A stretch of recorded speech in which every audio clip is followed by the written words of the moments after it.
This is exactly how I get all of my images into GoodNotes for anatomy and physiology as someone who has absolutely no artistic ability whatsoever. So sometimes I will just use GoodNotes, but Procreate is definitely the way to go. What I like about it is it has a background layer and you can put your reference image in there, and then you can put a layer over top of it to draw over it. So from here you create your layer and what you're going to draw over, so then you will go through and then you will outline, and you don't have to put everything in there.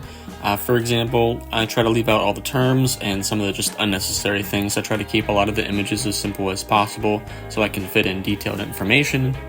And then once you have outlined your entire image, the next thing that you can do is that you can pretty much, if you put your finger on a color that you want from the image, you can go up to the top right and then you can drag it over, and then you will continue to keep dragging it over every little part.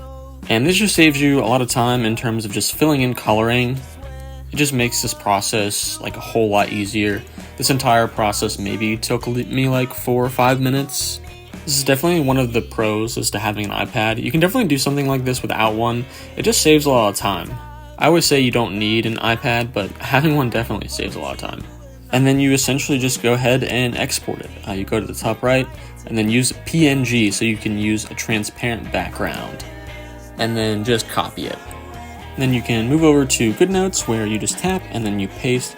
And here it is in GoodNotes, transparent background and everything. It's the exact one that we used. And then you can just go ahead and write over what you want to write over it, like the aorta, the left ventricle, right ventricle, right atria, left atrium, and everything like that. So hopefully that helped. Let me know if you guys have any more questions, but that's how I get all my images into my notes.